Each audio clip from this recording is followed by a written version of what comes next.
Donald Trump and Vladimir Putin stand as colossal figures on the contemporary global stage. Trump, having reassumed the American presidency in 2024, reshapes American policy. Putin remains firmly entrenched in the Kremlin, his grip on Russia unshakable. Their leadership presents intriguing parallels, particularly in their psychological makeup. Understanding these leaders requires a deeper look into their personalities. Their influence extends far beyond their national borders. Their decisions affect economies, alliances, and international norms. Trump's America First approach challenges established diplomatic frameworks. Putin's assertive foreign policy tests the post-Cold War order. Their interactions offer a window into strongman politics. This essay will delve into a comparative analysis of Donald Trump and Vladimir Putin. It will focus on their personality traits and common ground. The objective is to illuminate how their characteristics impact their leadership and the dynamic between them. A significant commonality observed in both Donald Trump and Vladimir Putin is the pronounced presence of narcissistic personality traits. Narcissism, in this context, refers to an excessive self-love, a grandiose sense of self-importance, a distinct lack of empathy for others, and an insatiable need for admiration and validation from those around them. Both leaders exhibit a profound belief in their own exceptionalism. They often project an image of infallible strength and singular vision, dismissing criticism as the product of envy or ignorance.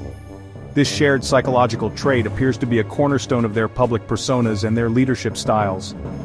Beyond general narcissism, both leaders are often described as embodying a form of toxic masculinity. This manifests in their projection of an unyielding, aggressive, and often confrontational demeanor. They cultivate an image of themselves as ultimate deciders, unafraid to break norms or challenge established orthodoxies. This performance of hypermasculinity resonates with certain segments of their respective populations. It also informs their interactions on the international stage, where shows of strength and resolve are paramount. Their governance styles also converge under the label of patrimonialism. In a patrimonial system, the state is treated less like a public trust and more like the personal property of the leader. Formal lines of authority become blurred, often superseded by informal, personalized networks of loyalty. The narcissistic traits evident in both Trump and Putin may have deep roots in their early life experiences, particularly concerning familial and parental influences. Research suggests a connection between traumatic childhoods, authoritarian fathers, and the development of what is termed reactive narcissism. Vladimir Putin's childhood, according to some reports, was marked by significant hardship. He grew up as a replacement child following the tragic deaths of two older siblings before his birth, a circumstance that can foster complex emotional dynamics. Donald Trump's early life also contains elements that researchers point to as potentially contributing to narcissistic development. He was sent to a military boarding school at a young age, an experience that could be interpreted as traumatic or at least deeply challenging for a child. Donald Trump has consistently displayed a notable and often controversial admiration for Vladimir Putin. This fascination appears to stem from Trump's appreciation of Putin as a fellow strongman leader, an archetype Trump himself seeks to embody. Throughout his public life, and particularly during his presidencies, Trump has rarely missed an opportunity to praise Putin's perceived strength, control, and authority within Russia. This admiration goes beyond mere diplomatic courtesy. It often translates into public deference, a pattern that has unsettled many traditional allies of the United States and raised questions about Trump's motivations and his understanding of geopolitical realities. This deference was starkly illustrated during Trump's first term. He frequently asserted that cultivating a personal bond with Putin would be beneficial for United States interests, even when such assertions contradicted the advice of his own intelligence agencies and senior foreign policy advisors. The most infamous example remains the 2018 Helsinki News Conference. Standing beside Putin, Trump appeared to accept the Russian leader's denial of interference in the 2016 US election, directly contradicting the consensus view of American intelligence services. This moment was widely criticized as a display of weakness and a concerning alignment with an adversarial power, highlighting the depth of his personal inclination towards the Russian president. Section 5. Putin's Art of Manipulation, the Kremlin's Approach to Trump. Vladimir Putin's approach to Donald Trump, while outwardly maintaining a veneer of respect, appears far more calculated and manipulative than Trump's open admiration. Putin, a former intelligence officer, is a master of psychological games and strategic ambiguity. While Trump seeks validation and appear in strength, Putin likely views Trump as an instrument, or at least a uniquely disruptive force, within the Western alliance system. His public pronouncements regarding Trump are carefully calibrated, often designed to appeal to Trump's ego or to sow discord among America's allies, rather than reflecting genuine camaraderie or shared values. After Trump's hypothetical 2024 election victory, Putin's public congratulations were notably somewhat offhand, lacking the overt jubilation seen in some Russian circles in 2016. However, he did pointedly praise Trump's manly reaction to an assassination attempt, a comment seemingly tailored to resonate with Trump's self-image as a tough and resilient figure. This selective praise demonstrates Putin's ability to play to Trump's personality.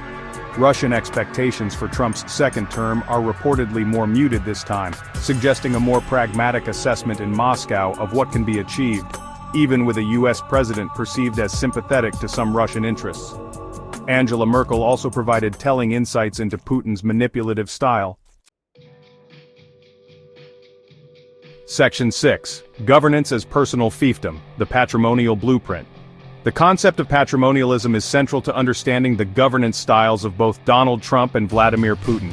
In essence, this model sees the leader treat the state and its resources as an extension of their personal domain, much like a feudal lord ruling over a private estate.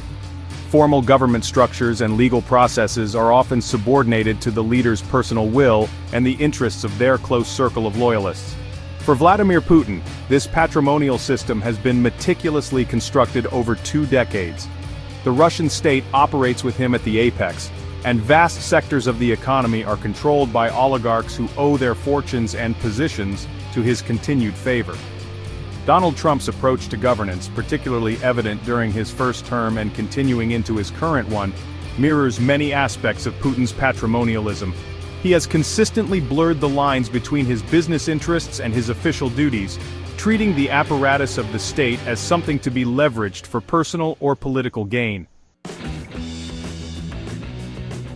Section 7. Contempt for convention assaulting bureaucracy and opposition. A core feature of the patrimonial governance style exhibited by both Trump and Putin is a deep-seated suspicion, often escalating to outright assault, on established bureaucracies and any form of organized opposition. Trump's oft-repeated attacks on the deep state during his first term, and revived in his current administration, stem directly from this patrimonial worldview. He perceives career civil servants, intelligence professionals, and established bureaucratic processes with inherent distrust. Similarly, Putin has systematically neutralized any credible political opposition within Russia. His regime does not tolerate dissent. Those who dare to challenge his authority face severe consequences, ranging from legal persecution and imprisonment to exile or even death under suspicious circumstances. Section 8. The American Bulwark Institutional Limits on Autocratic Mimicry. Despite the striking parallels in their personalities and preferred governance styles, a crucial difference exists in the environments in which Donald Trump and Vladimir Putin operate. While Trump may aspire to a Putin-esque level of control, his ability to fully implement a patrimonial authoritarian system in the United States faces significant institutional and societal impediments that are largely absent or thoroughly suppressed in contemporary Russia. The robustness of American democratic institutions, though tested, provides a potential bulwark against the complete consolidation of personal power. The United States possesses a system of checks and balances designed, however imperfectly, to limit the power of any single branch of government or individual. The judiciary, though increasingly politicized, can still act as a constraint on executive overreach.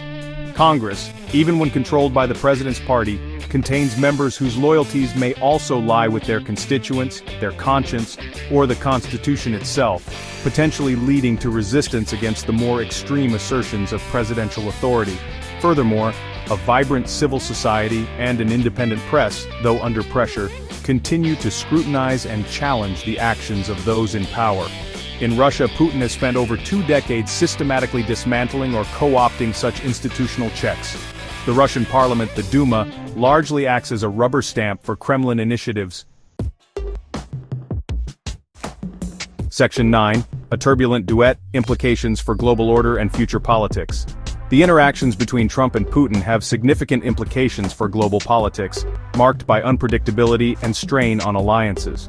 Under Trump's administration, U.S. foreign policy has shifted, reducing tensions with Moscow at the expense of traditional allies. This approach has caused alarm among NATO partners and supporters of Ukrainian sovereignty. Moscow sees opportunities in a U.S. administration less committed to traditional alliances.